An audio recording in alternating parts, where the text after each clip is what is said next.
Waalaikumsalam warahmatullahi wabarakatuh. Warahmatullahi wabarakatuh. Ya, selamat pagi, salam sejahtera untuk kita semua, salam sehat untuk kita semua. Baik, untuk hari ini kita membahas mengenai manajemen transaksi ya. Sudah di-share, dan saya share presentasi maupun videonya di e-learning ya. Mudah-mudahan sudah dipelajari atau sambil dibuka boleh gitu kan ya. Selanjutnya mungkin di sesi ini kita lebih ke arah pendalaman materi dan juga mungkin diskusi dan tanya jawab ya terkait dengan topik materi yang sudah saya share. Oke, baik ya. Pertama saya kasih kesempatan ke teman-teman semua, silahkan yang mungkin mau bertanya atau mengawali diskusi ya terkait dengan topik hari ini ya.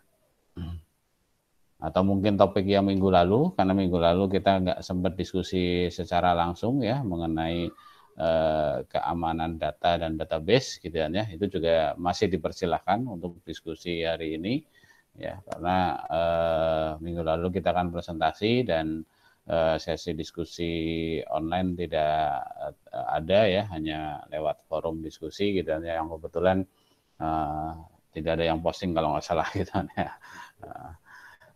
Oke, silakan.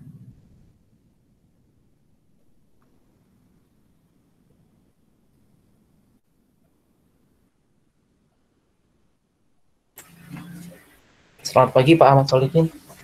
Pagi Pak Novanda, silakan. Pak, saya mau nanya Mas tentang locking Pak, yang sistem locking tadi.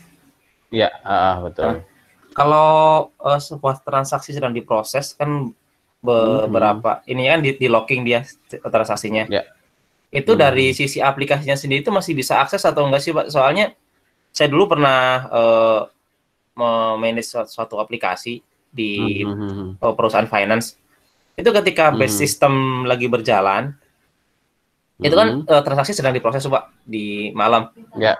Itu aplikasi bener-bener nggak bisa ngakses si database itu. Emang ada policy yang seperti itu atau masih sebenarnya masih bisa sih di allow untuk sistem itu mengakses database, cuman di aksesi rate aja. Soalnya aplikasinya itu sendiri itu sebenarnya ada transaksi di situ, bisa diproses transaksi di situ, atau mungkin emang dari policy-nya bisa diatur restrict, bener-bener nggak bisa diakses database-nya, atau masih bisa diakses cuman read aja, seperti itu Pak. Oke, ya ini terkait dengan locking ya, seperti yang ada di materi ya. Yang pertama sebenarnya locking itu tergantung dari software database-nya ya, fiturnya seperti apa gitu kan ya. Secara umum sih table locking itu ada level locking dari sisi database, ada level locking dari sisi tabel maupun kolom. Ada beberapa DBMS yang support sampai kolom gitu kan ya. Nah itu secara objeknya. Kemudian yang kedua secara sifat atau jenis dari locking itu kan ada dua ya, exclusive lock sama share lock gitu kan ya. Kalau share lock itu yang lain masih bisa pakai, masih bisa read. Jadi lockingnya hanya read ya kalau nggak salah ya, yang artinya jadi ada dua lah, exclusive lock sama share lock gitu kan ya. Nah intinya harusnya sih gitu kan ya, kalau hemat saya kalau misalnya kasusnya seperti tadi, itu seperti database-nya yang di lock gitu kan ya. Padahal harusnya kan cuma tabel saja yang di lock gitu kan ya. Dan hanya apa namanya, yang aplikasi yang lain mungkin hanya bisa diizinkan untuk apa namanya, membaca gitu kan ya. Nah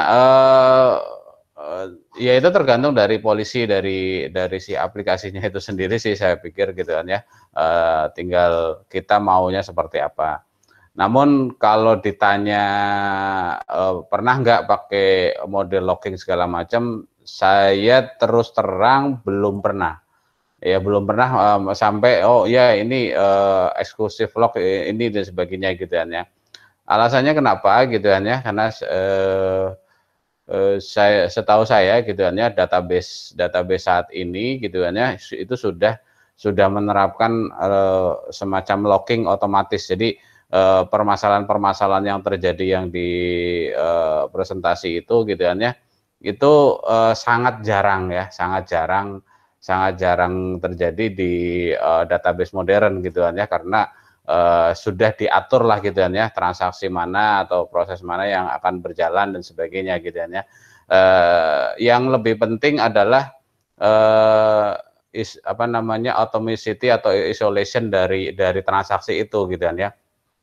Membungkus serangkaian transaksi dengan begin dan commit gitu ya, itu yang lebih penting gitu ya, dibanding kita memikirkan logging gitu ya, karena pada saat satu transaksi T1 itu begin gitu ya, itu database sekarang secara otomatis akan melog transaksi yang lain itu wait gitu ya, menunggu gitu ya, transaksi yang lain akan menunggu sampai transaksi ini benar-benar selesai atau dibatalkan karena ada sesuatu dan lain hal dibatalkan gitu ya, sehingga secara sekuensial sebenarnya.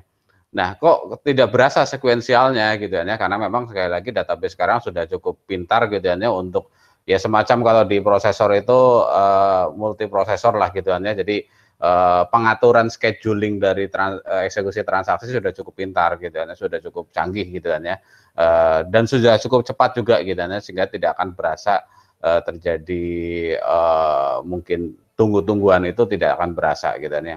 Nah, saya pribadi terus terang belum pernah menghandle sistem yang sedemikian besar sampai katakanlah misalnya sistem booking seperti di kereta api gitu kan ya, yang tentunya antrian itu sangat banyak gitu kan ya, itu belum pernah gitu kan ya, hanya mungkin kalau transaksi-transaksi katakanlah yang sifatnya menengah ke bawah sih selama ini ya saya terapkan tidak pernah ada masalah gitu kan ya, terkait dengan tadi ya deadlock dan sebagainya gitu kan ya, atau table locking juga saya tidak pernah menerapkan secara real, karena setahu saya database seperti MySQL dan juga teman-temannya gitu kan ya, yang terkini itu sudah menerapkan itu dengan baik gitu kan ya, sehingga tidak perlu kita locking share lock atau exclusive lock dan sebagainya.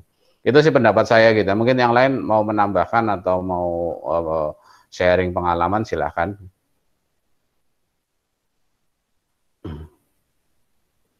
Ya, Pak Solihin, selamat. Ya silahkan Pak Ginting. Ya. Ya Pak, mungkin sharing pengalaman aja Pak. Ya Jadi silahkan. ini ya, ini kalau database Oracle ya. Jadi memang Ya. saya sama yang tadi disampaikan Pak Solihin bahwa sekarang database sekarang tuh mereka sudah mengelola sistem loggingnya cukup baik. Gitu. Tapi memang pengalaman dari sisi programming itu memang kalau dia saat dia update satu table gitu, dia biasanya akan log recordnya itu gitu. Nah dia log log recordnya itu, dan lognya itu akan dilepas sampai kita lakukan perintah commit. Nah jadi berdasarkan pengalaman best practice yang kita pakai itu biasanya kita hindarin misalnya ada looping nih, misalnya 1000 record gitu. Di dalam looping itu kita akan update satu untuk record pertama gitu. Terus looping lagi, update record kedua, update lagi, looping lagi, update record ketiga gitu. Nah kalau yang loopingnya itu misalnya cukup lama, misalnya sampai 10 menit untuk looping 1000 record misalnya, biasanya kita naruh commitnya itu di dalam loopingnya gitu. Jadi satu record selesai diproses, commit, satu record selesai diproses, commit gitu. Daripada kita naruh commitnya di luar proses looping, artinya setelah semua terproses baru commit. Nah itu biasanya nanti loggingnya akan lumayan impact nanti gitu. Jadi commitnya kita langsung di dalam. Gitu. Jadi satu proses commit. Gitu. Itu yang satu best practice. Best practice kedua juga, ya kita tuh biasanya kita buat begini Pak. Misalnya ada satu proses yang panjang misalnya, atau pengolahan data apa gitu ya misalnya. Nah biasanya kita itu hindarin misalnya begini Pak, kita update satu table tanpa commit, terus kita olah lagi data lagi, update satu table, olah data lagi misalnya sampai 1 menit, simpan satu table, olah data lagi, nggak mungkin 30 detik, update satu table gitu. Nah kita hindarin kayak begitu. Biasanya pengolahan data kita lakukan semua, gitu, selesai dulu semuanya. Begitu pengolahan data sudah selesai semua, baru untuk commit itu di akhir. Pengolahan data kita lakukan di depan semua dulu sampai selesai, baru insert, update, delete the table itu kita lakukan di akhir. Jadi insert, update, delete itu hanya dalam hitungan milidetik sudah selesai. Gitu. Itu juga menghindari langsung selesai. Gitu. Jadi supaya menghindari locking yang cukup lama. Jadi intinya sih kita usaha ini tuh begitu ada insert, update, delete di bawahnya langsung commit gitu, supaya locking recordnya nggak terlalu lama. Karena kadang-kadang kalau proses yang panjang itu nanti bisa impact juga tuh. Ada orang lain lagi mau kerja, dia mesti waiting dulu gitu. Nah itu sih. Nah, kalau di Microsoft SQL kan by default dia auto commit tuh Pak. By default dia auto commit. Nah justru memang kalau dia auto commit, yang kita pernah alami itu bukan masalah lockingnya, justru yang kita alami justru masalah rollbacknya. Jadi kalau ada proses panjang, kita update satu table, kemudian ada proses data lagi, pengolahan data lagi, update satu table, pengolahan data lagi, update satu table. Kalau misalnya kita auto commit Microsoft SQL, yang kita khawatir tuh misalnya satu tabel sudah terupdate, dua tabel sudah terupdate, ternyata pas pengolahan data ketiganya error gitu. Betul. Ya error. Kalau tabel yang terakhir belum diupdate, tapi tabel 1, 2 sudah ke-update. Ya, kita alami justru masalah itu bukan masalah lognya, tapi masalah integrity data jadinya malahnya. Di SQL juga auto commit-nya kita buang, gitu. Kita biarkan dia locking, tapi solusinya antara insert, update, delete sama statement commit-nya itu kita usahakan sedekat mungkin gitu, untuk menghindari locking record yang agak lama gitu. Itu sih Pak yang bisa saya share mungkin gitu Pak. Makasih. Oke, terima kasih sharingnya gitu ya, luar biasa gitu ya, artinya pengalaman menangani locking gitu ya.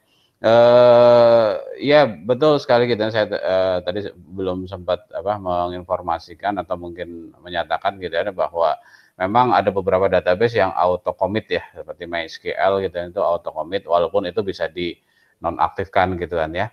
Nah, saya sepakat gitu kan ya dengan langkah yang tadi dilakukan gitu kan ya. Artinya yang perlu hati-hati kita adalah tadi ya membungkus transaksi atau mendesain transaksinya, itu yang harus hati-hati.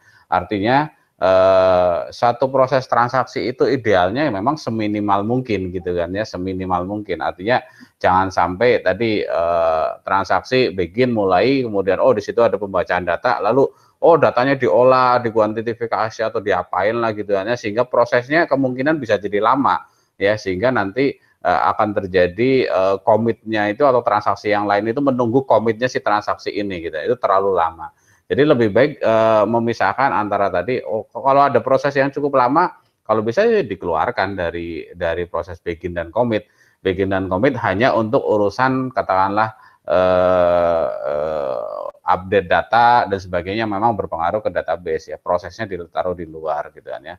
Dan hindari tadi gitu kan ya, ada perulangan atau proses yang berulang di dalam begin commit gitu, atau di dalam transaksi, sehingga memungkinkan terjadi atau kalaupun ada perulangan harus pastikan ada proses penghentian perulangan itu gitu kan, kalau terjadi sesuatu. Jangan sampai terjadi perulangan yang tidak berhenti gitu kan ya.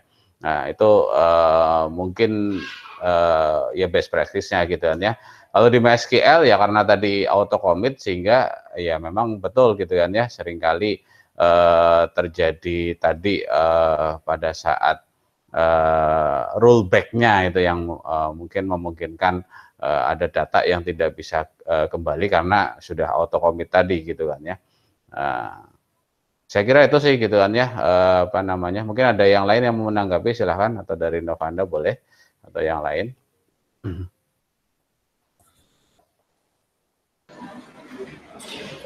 Saya tambahkan sedikit Pak. Ya, silakan Pak Nomora. Ya. Maaf kalau suaranya agak berisik, saya sedang di bengkel. Jadi gini Pak, sesuai dengan pengalaman saya, jadi bahwa untuk mencegah yang tadi locking tadi itu, kita ada beberapa cara, ada beberapa pendekatan ya. Ya pertama di desain dari aplikasinya atau di bisnis prosesornya.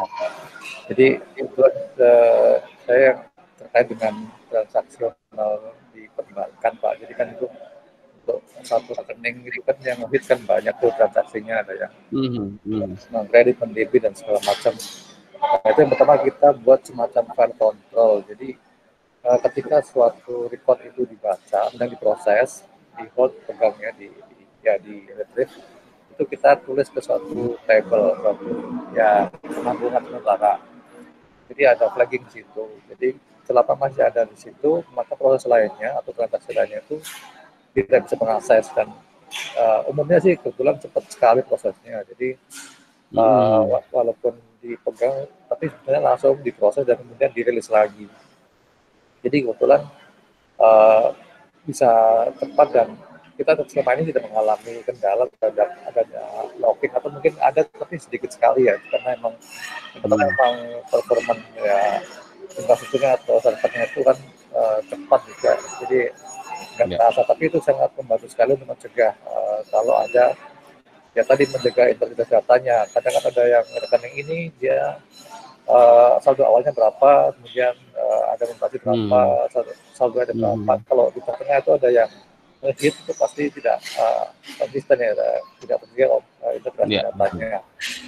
Nah, yang kedua juga ada juga kebetulan kita dibantu dengan di level database sistemnya. Jadi ketika ada yang kejadian yang sama, maksudnya kalau kita tidak mengontrol itu, nanti ada semacam warning atau error. Nah, error ini sebenarnya kalau ada locking itu dia bisa kita retry. Jadi kebetulan sih ada membantu dengan situ. Jadi ada, terutama misalkan di proses batching Pak, proses batch semalam hari itu kan banyak proses yang jalan tuh terhadap satu record.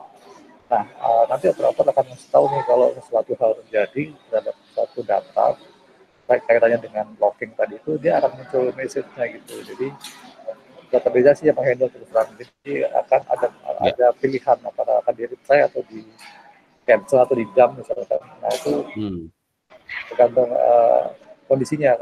Tapi umumnya kalau ada login itu kita bisa langsung tinggal di retry saja gitu, dan akan jalan untuk yang proses berikutnya untuk bisa mengakses database atau rekodnya tadi. Mungkin itu aja sih dari saya. Terus, kalau try-nya itu manual atau oleh DBMS langsung? Manual Pak, karena retry itu sebagai indikasi aja. Kadang memang nggak semuanya itu harus boleh di retry, tergantung proses dari logik di bisnis prosesnya, programnya. Makanya kadang dia mesti consult ke developernya, ini boleh di retry enggak. Nah itu bisa retry, nanti akan diproses berikutnya untuk bisa jalan diakses oleh program yang lain katakanlah. Masih manual untuk retry-nya. Oke, sip ya. Oke, terima kasih Pak Namora gitu ya atas sharingnya gitu ya. Oke, baik, yang lain ya, teman-teman yang lain mungkin ada yang mau menyampaikan atau mau sharing juga ya terkait locking atau terkait yang lainnya.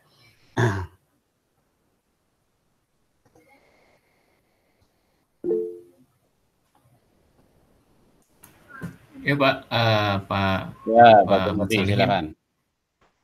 Ya Pak, di pengalaman saya waktu itu memang di locking itu memang jarang Pak ya dipakai Pak ya, tapi lebih ke message-nya sendiri Pak yang dikelola gitu.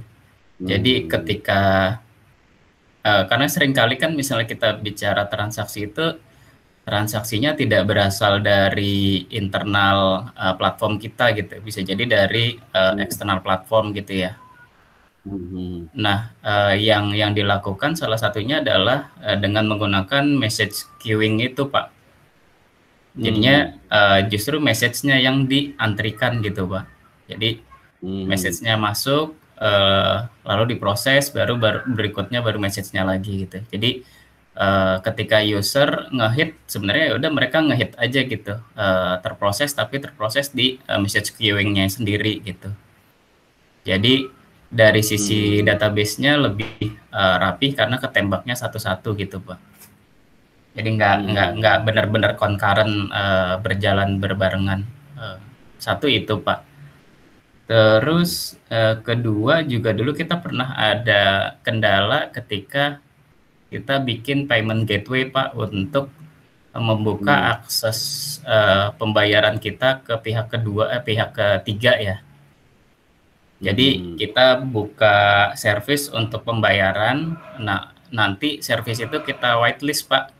Kita white label ke pihak ketiga gitu. Jadi pihak ketiga seolah-olah mereka bisa melakukan pembayaran PLN lewat mobile, lewat apps mereka, tapi sebenarnya mereka nembak service kita gitu Pak. Nah, ada kendala ketika proses rekonsiliasi itu karena perbedaan waktu Pak, timestamp. Jadi mungkin beda menit, beda detik gitu. Nah, akhirnya ketemu solusinya itu kita pakai NTP Pak, Network Time Protocol itu. Gitu. Jadi protokol itu untuk nge-synchronize waktu gitu Pak. Jadi kalau tadi kan kita bicaranya locking, nah kalau saya perhatiannya juga ke time stamping itu Pak ya. Jadi itu seringkali jadi kendala gitu. Jadi ketika proses reconcile dengan pihak ketiga terutama Pak gitu. Iya. Terus saya juga pernah punya kendala ketika server kita beda time zone Pak. Nah itu juga jadi masalah. Gitu. Jadi kan kayak beberapa server kita kan di AWS Pak. Itu kan GMT plus 7 GMT aja gitu. Sedangkan lokal server kita kan GMT plus 7 gitu. Nah itu pendekatan sebelumnya itu teman-teman itu menambahkan waktu 7 jam gitu plus 7 gitu. Ketika ingest data ke lokal server. Nah, ketika servernya kita pindah itu jadi kita masalah lagi karena server yang baru udah time zone udah sama. Jadi sebenarnya dalam mengelola solusi itu kalau yang di hardcode plus 7 jadi masalah gitu. Jadi lebih baik memang servernya yang kita set sebagai ini time zone-nya plus 7. Jadi kalau di MySQL itu kan bisa di-set ya Pak ya, time zone server kita plus 7 gitu, jadi lebih aman.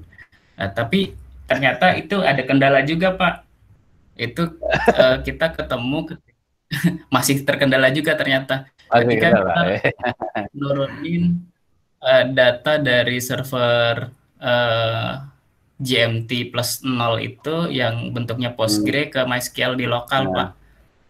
Nah jadi ternyata memang dia nggak bisa pakai datetime Pak. Jadi di Postgre-nya itu sampai detik gitu Pak ya. Nah di MySQL-nya itu dia selisih waktu 7 jam. Tapi harus jadi timestamp di MySQL-nya gitu. Nah itu kita juga baru tahu tuh. Ini udah apa lagi silakan ternyata. Nah itu jadi kayak gitu yang kita nggak ketemuin di Google tuh Pak, jadinya nyoba-nyoba gitu satu. Ya, paling itu sih kalau saya memang perhatian time stamping ini memang penting sekali karena ketika kita buat analitik reporting pencapaian plus 7 itu udah beda hari atau bahkan beda bulan. Beda hari. Ya. Gitu Pak, mungkin dari saya Pak, makasih Pak. Oke, terima kasih ya sharing dan info tambahannya gitu kan ya. Memang betul gitu kan ya. Pertama timestamp, time zone, sama satu lagi ini karakter set. tiga hal ini yang sering jadi momok gitu kan ya, jadi permasalahan di prakteknya gitu kan ya.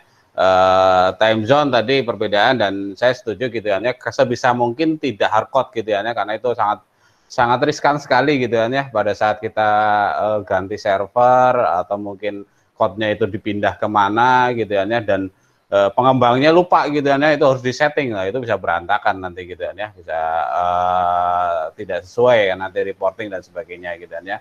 Itu time zone gitu kan ya.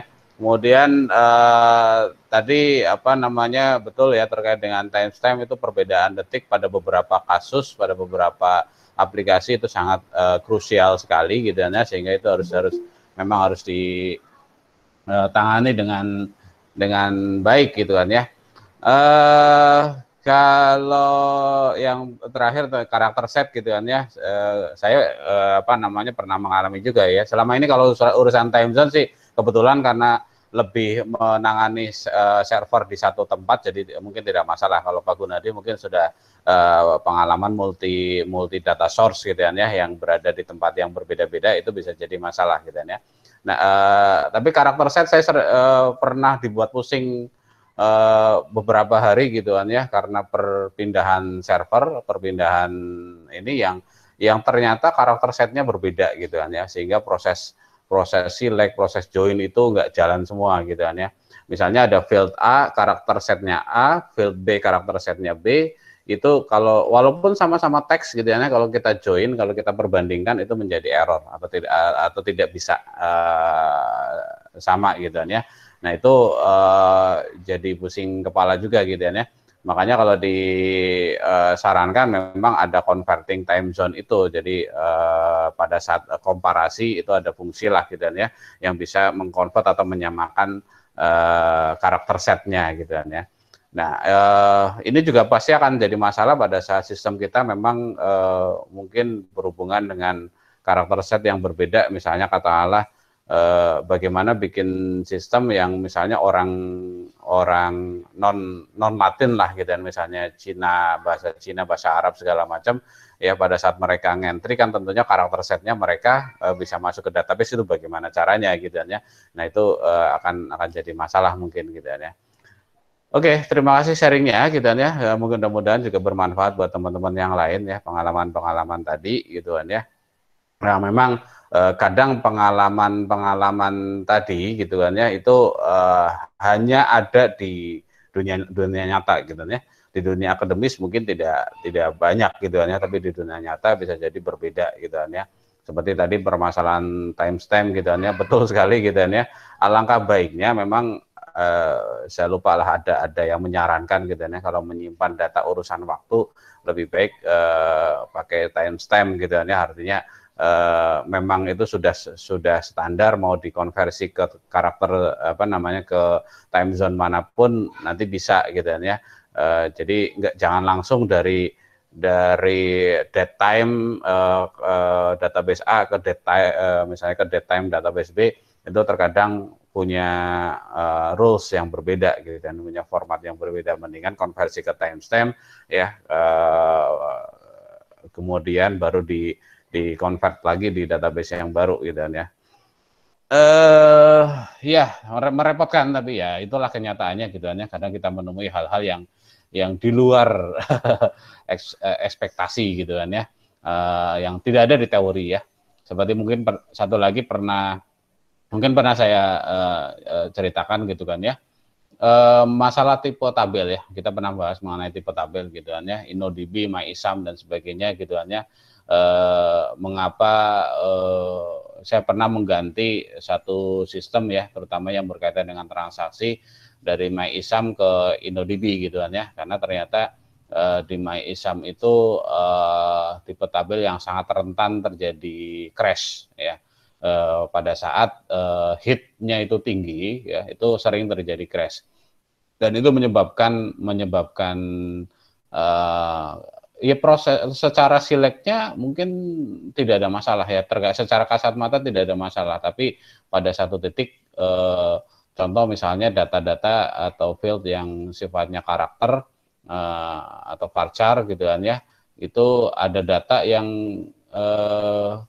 misalnya saya cari ya, select where misalnya nick sama dengan 001 gitu kan ya. Saya cari dengan select where nick sama dengan 001 itu nggak ketemu. Ya, nggak ketemu gitu kan ya. Padahal ada itu data. Ya. Secara kasat mata di MySQL client saya lihat ada datanya gitu kan ya. Tapi di select nggak ketemu. Nah, ternyata gitu itu salah satu contoh data crash ya. Datanya crash gitu kan ya. Pada saat saya pakainya select where nick like 001 depan kasih bintang, belakang kasih bintang, ketemu.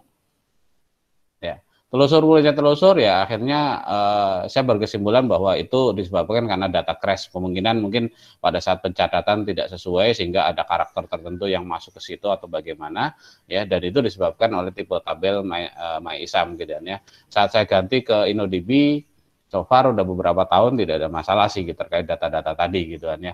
Itu ya mungkin ya sharing pengalaman yang mungkin kadang di teori tidak ada gitu ya, tapi dalam prakteknya bisa jadi ketemu gitu ya. Oke ya, saya kira itu gitu ya. Yang lain mungkin ada yang mau sharing lagi, silahkan.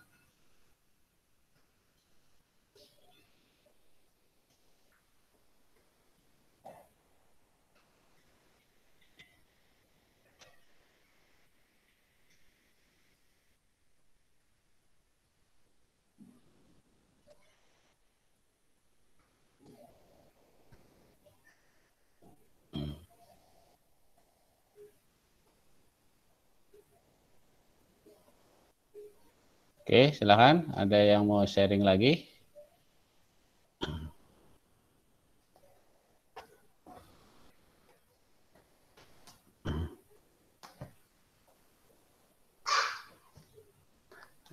Ya, terkait dengan manajemen transaksi topik hari ini, ya fokusnya itu ya terkait dengan tadi ya prinsip dari transaksi yang memang harus dipenuhi ya, atomicity, kemudian ACID lah gitu kan ya. Prinsip-prinsip itu saya pikir untuk database yang sifatnya transaksional ya, DBMS ya, relasional lah, RDBMS ya, atomicity, consistency, isolation, durability ya itu wajib gitu kan ya. Namun prinsip transaksi ini nanti akan berbeda ya pada saat kondisi-kondisi seperti tadi Pak Gunadi ceritakan, kita menggunakan mungkin object oriented database gitu kan ya, seperti NoSQL segala macam, itu berbeda gitu kan ya. Mereka ada prinsip namanya CAP ya, CAP teori gitu kan ya, yang mana dia juga melihat atau memperhatikan tadi ya permasalahan yang disampaikan oleh Pak Gunadi dari sisi integritas data gitu kan ya, termasuk juga skalabilitas data ya, skalabilitas pada saat data itu mau di expand gitu kan ya, ke server di expand itu juga harus konsisten datanya gitu ya, tidak bisa kalau dalam transaksional atau RDBMS relasional itu lebih ke arah ya integritas data secara internal di satu server gitu ya, dia tidak melihat mungkin dengan server yang lain, komunikasi dengan server yang lain, tapi kan database modern tidak bisa seperti itu. Sekarang harus integritas dengan sistem yang lain, itu sudah menjadi keharusan untuk yang sistem yang memang berbasis pada sistem global gitu kan ya. Oke, ya silakan yang mau menyampaikan boleh. Ya Pak Selin mau sharing satu lagi Pak. Boleh silakan Pak Dermawan. Ya. Ini masih terkait locking. Jadi ternyata locking itu juga terkait dengan penggunaan memori Pak. Oke, betul. Locking ini kan sebenarnya untuk perubahan data di tabel. Sepanjang data itu belum di commit, artinya kan masih di locking, masih di lock. Ya, betul. Nah, selama data itu belum di commit, artinya masih di locking, selama itu juga data itu akan diam di memori. Dia belum benar-benar disimpan secara fisik storage gitu. Fisik, ya, betul. Storage, sehingga memang masih mungkin untuk rollback. Cuman tadi semakin banyak data yang kita lock atau semakin lama kita lakukan commit, artinya pemakaian memori akan semakin tinggi. Gitu. Betul. Membuat proses di apakah di servernya ataukah di komputernya itu akan jadi lama, jadi lambat karena banyak memori yang teralokasi untuk menyimpan data yang sedang di lock. Gitu. Jadi ya memang nggak ada cara lain memang selain kita minimalisir banget potensi untuk locking. Gitu. Ya maksudnya bukan locking dalam waktu yang cukup lama gitu. Artinya begitu update harus update locking locking update dan langsung harus dilepas locknya gitu. Karena performance servernya juga. Ya. Bisa saya tambahin, Pak. Ya, mungkin itu alasannya kenapa MySQL membuat defaultnya auto locking gitu kan ya. Mungkin alasannya itu gitu kan ya. Biarlah nanti pokoknya urusan commit rollback dan itu biarkan user lah gitu ya menentukan itu apakah mau dipakai. Tapi kan kebanyakan pengguna MySQL memang novice user ya, user yang mungkin ya belum terlalu mengenal mengenai locking tadi gitu kan ya, sehingga dia memilih untuk auto locking gitu kan, auto commit gitu kan ya, sehingga setiap transaksi atau setiap query langsung di commit gitu gitu kan ya. Ya agar ya tadi gitu kan ya tidak terjadi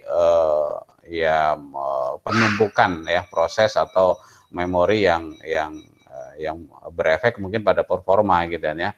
MySQL kan memang didesain yaitu tadi ya mungkin ingin tidak memberatkan memori gitu kan ya, database-nya ringan karena memang kebutuhannya awalnya kan untuk web gitu kan ya, untuk sistem yang memang hanya sederhana gitu kan ya. Tapi bagi yang mungkin user yang sudah advance ya bisa jadi mulai memperhatikan ya proses auto commit tadi. Ya lebih baik auto commit atau tidak gitu kan ya. Beda kalau Oracle ya, Oracle setahu saya tidak auto commit ya, dia harus selalu diproses commit pada saat memang ada proses updating gitu kan ya. Dan itu naturalnya itu harus ada commit di sana gitu kan ya. Database yang lama mungkin teman-teman yang mungkin generasi kuliah di tahun 2000-an gitu kan ya. Itu kan ada seperti POS DB ya, DBF gitu kan ya, Fox Pro gitu kan, itu juga sama dulu kan tidak auto commit ya.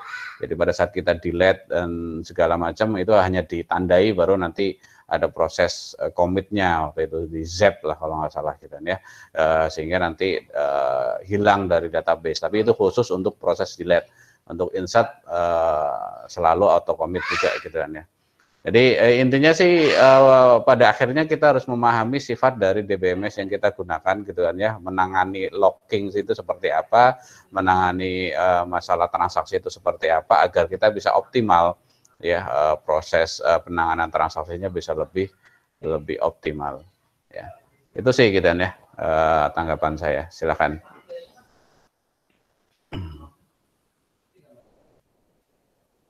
Ya, teman-teman yang lain.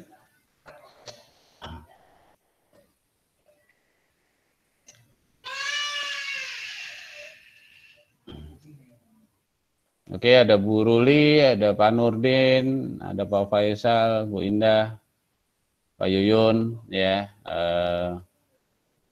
Bu Ulfiana Ufa, ya, Bu Fadilatus Sadah, ya, Pak Azam, ya, Pak Yusuf, ya, Pak Iqbal, silakan, Bu Novi, ya, mungkin ada tanggapan atau ada ini, ya, Muhammad Askar, ya boleh. Silakan. Pertanyaan juga boleh ya, tidak harus sharing gitu ya. Nanti kan sama-sama kita jawab bareng-bareng gitu ya.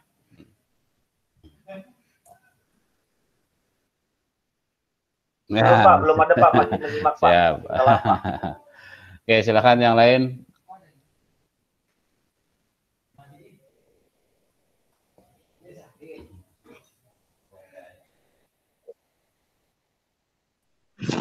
Belum ada Pak, saya Pak. Masih menyimak juga Pak. Ya.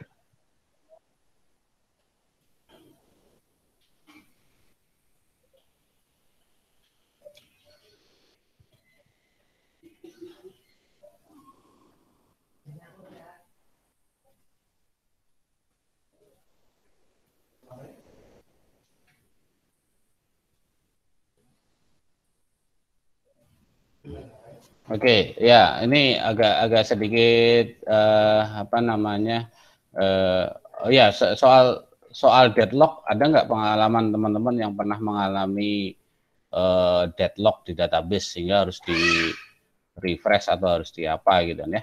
Itu Ada nggak yang pernah mengalami deadlock?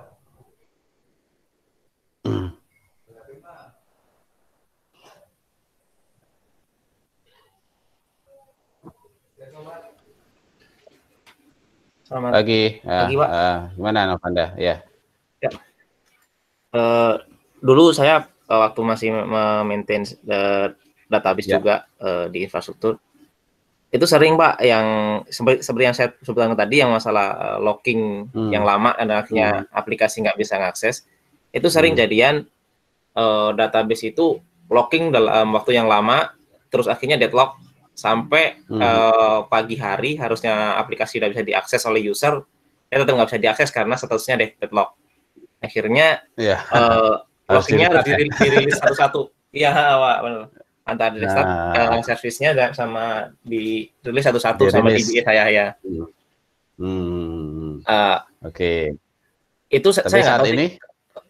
Saat ini saya udah nggak pegang sih Pak, itu udah 5 tahun yang lalu sih Pak.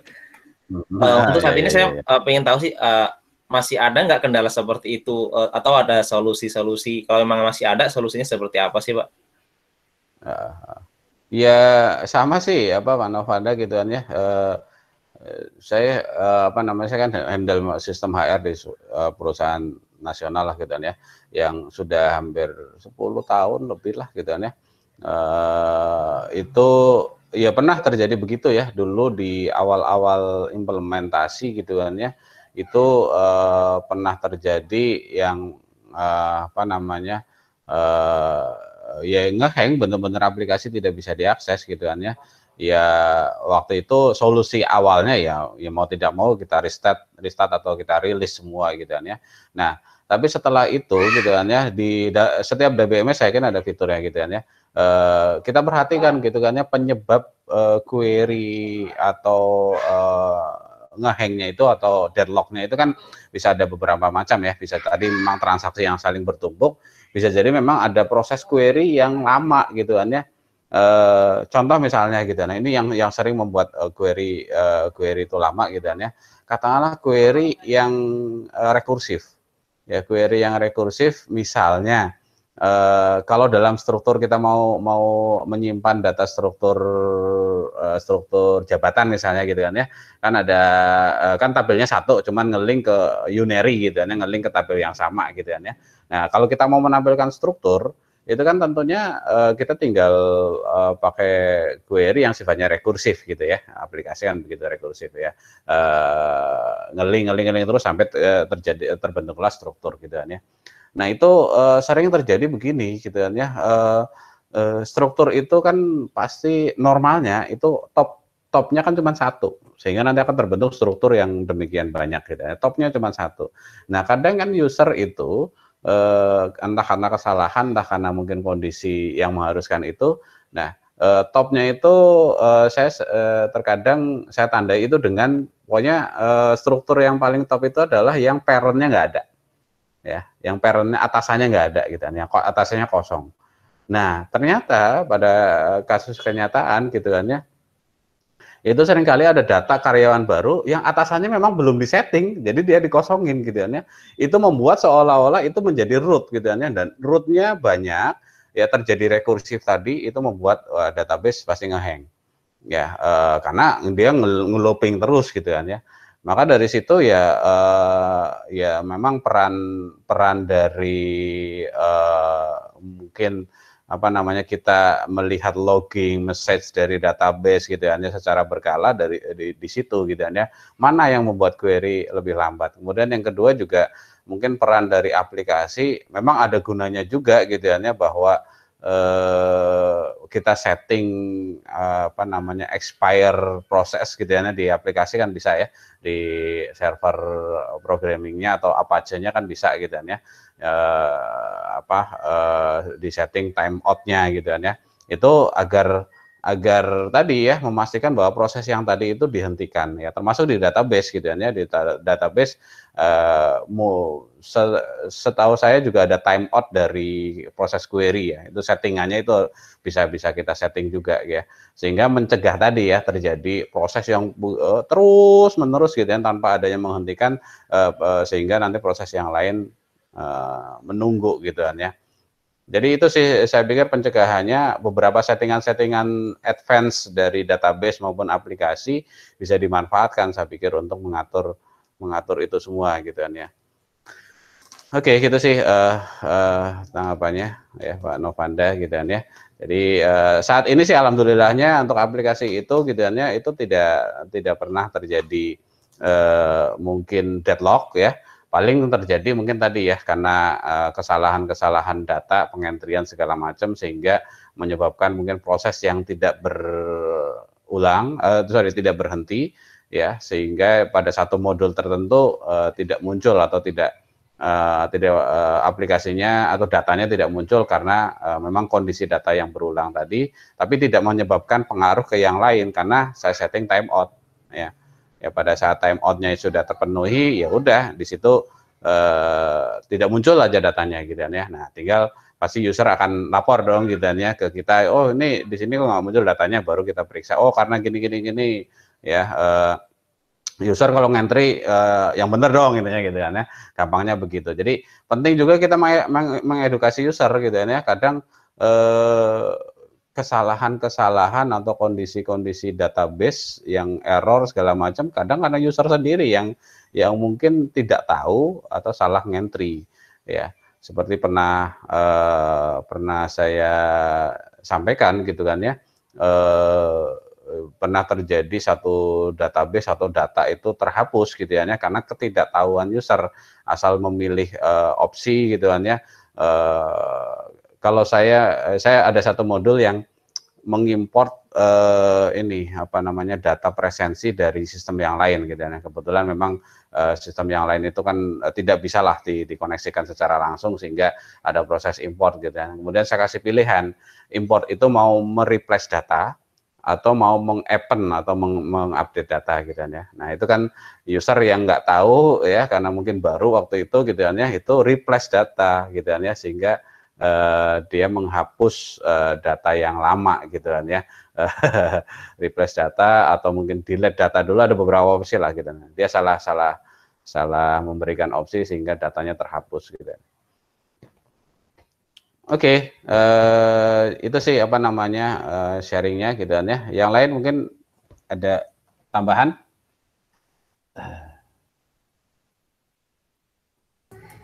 Boleh nambahin Pak? Ya, silakan Pak Gunadi. Ya. Iya, saya belum pernah implementasi sih, cuman pernah dengar konsep kayak gini juga sih Pak. Jadi database-nya as is seperti yang ada sekarang, terus yang terjadi sebelumnya aplikasi langsung nembak database gitu ya, insert itu ke database-nya langsung gitu Pak ya. Nah, jalur itu diputus lalu ditambahkan satu entity baru untuk dalam berupa service Pak gitu. Jadi kita membangunnya lebih ke kayak microservice gitu Pak. Jadi dibangun satu service sendiri yang aplikasinya nembak ke service itu, nah baru service itu yang akan nerusin ke database gitu. Nah, di service itu juga nanti ada kita tanam message queuing itu Pak, antrian message gitu. Jadi alih-alih kita naruh langsung tembakin dari berbagai penjuru ke database, kita nembaknya ke service itu. Nah, service itu yang akan menyusun gitu Pak, meng-queuing gitu, membariskan, mengantrikan gitu Pak, mengantrikan. Jadi diantrikan message-nya satu-satu masuk ke target database-nya gitu Pak. Tapi ada juga pernah juga kalau waktu di perbankan Pak, ini contoh yang memang kayaknya agak masif ya, lebih besar ya, overkill sih kalau saya bilang juga, karena bank jadi nggak overkill sih. Cuma kalau sistem-sistem kecil jadi overkill. Contohnya gini Pak, jadi ketika transaksi memang lockingnya nggak terasa Pak ya, tapi ketika seperti tadi ya saya lupa Pak Ginting atau ya yang tentang locking itu di batch processing gitu. Permasalahannya itu ketika di batch processing Pak, di ketika harinya berubah gitu kan, harus ada pindah buku dan lain-lainnya segala macam untuk persiapan reporting gitu Pak ya. Jadi dari data core banking ke data warehouse dan lain-lainnya tuh diproses di akhir hari gitu ya. Kalau transaksinya memang real time langsung gitu. Nah, ketika proses kita sebutnya end of day Pak dulu ya. Ketika proses end of day itu database memang di locking Pak, dan itu nggak bisa dibuka. Dan kalau dibiarin begitu berarti transaksi mati gitu. Makanya dulu-dulu banyak perbankan ketika dekat-dekat jam 11 tuh mati gitu ya, servisnya nggak bisa dilakukan. Nah, di tempat saya dulu dia membuat 2 mode Pak. Jadi ada day mode dan night mode gitu. Jadi ketika day mode mendekati jam 10-an gitu, dia akan ambil snapshot server itu masuk ke night mode gitu Pak. Jadi server day mode-nya akan melakukan batch, nah night mode-nya akan aktif menggunakan snapshot terakhir di day mode gitu Pak. Jadi secara service semuanya langsung belok ke night mode Pak. Seamless sih Pak, nggak kelihatan. Tapi batch-nya tetap berjalan, servisnya sendiri berjalan di night mode gitu.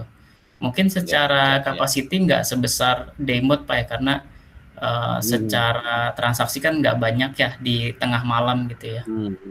Tapi itu mungkin salah satu solusi ketika memang kita mau jaga supaya nggak ada downtime sama sekali gitu Pak. Gitu. Tapi itu overkill sih kalau untuk yang sedang ke kecil sih overkill. Yang menengah ke kecil itu ya betul overkill gitu ya. Terlalu berlebihan lah gitu ya. Tapi beberapa layanan kayaknya masih seperti itu ya, masih katakanlah PLN kalau nggak salah ya. Kalau saya beli, ada pernyataan kalau saya beli token itu jam berapa gitu ya, itu akan diproses di hari berikutnya gitu.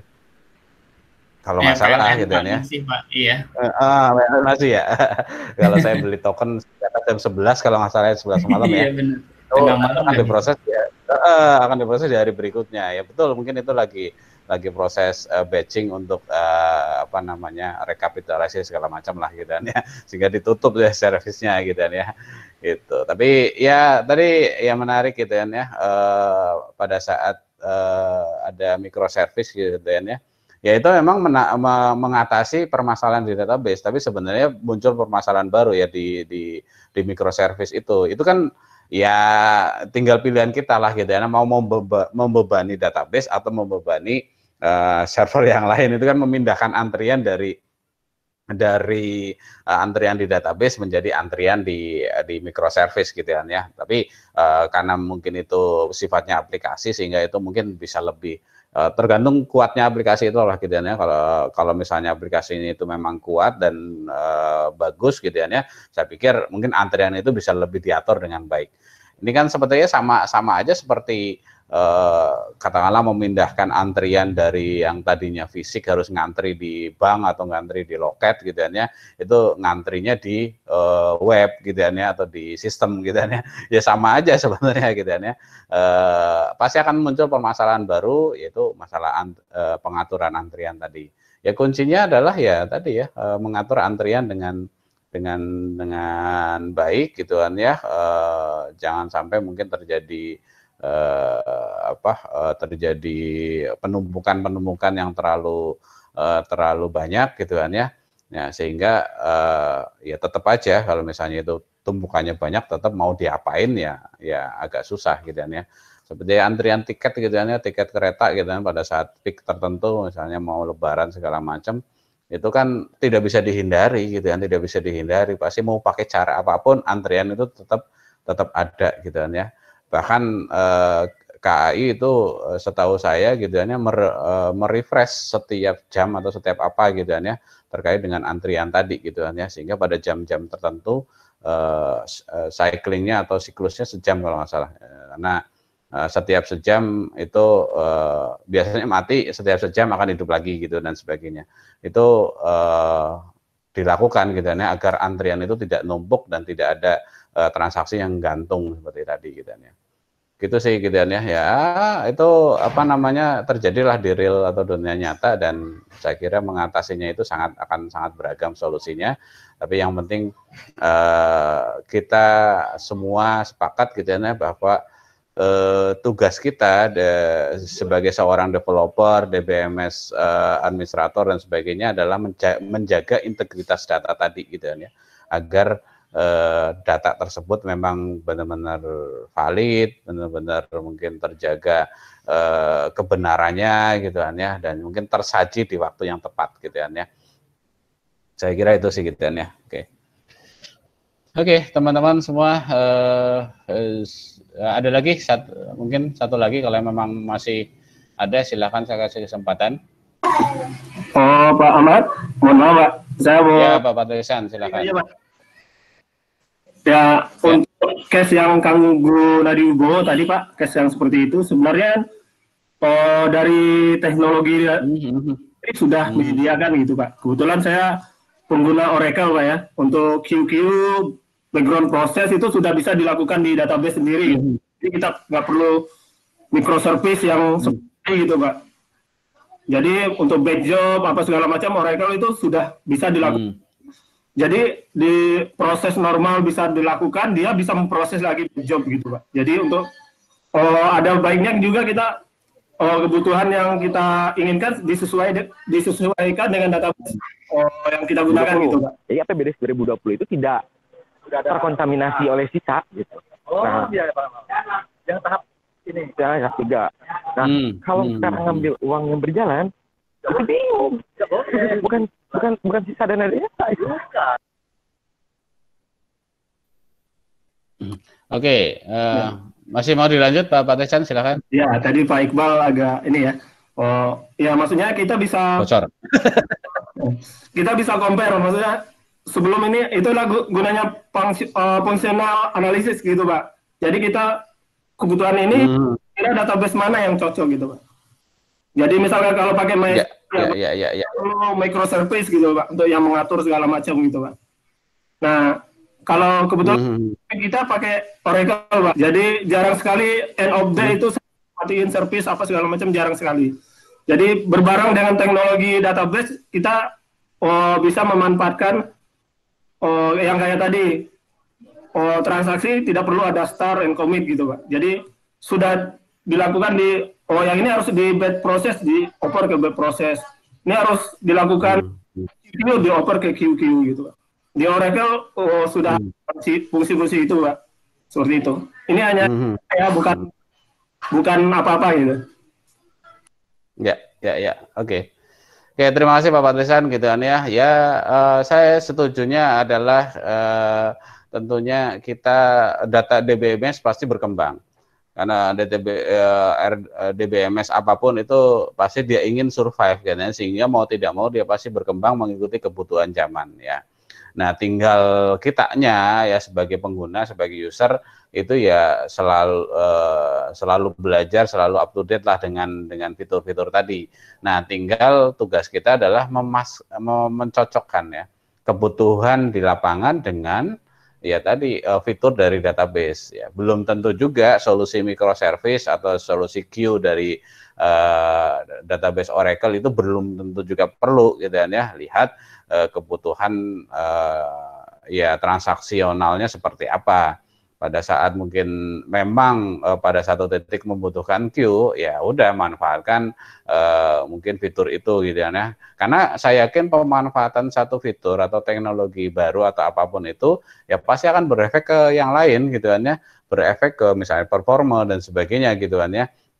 Ya sehingga pilihan kita ya harus sesuai dengan itu, jangan memaksakan teknologi terkini tapi sebenarnya nggak cocok gitu kan ya.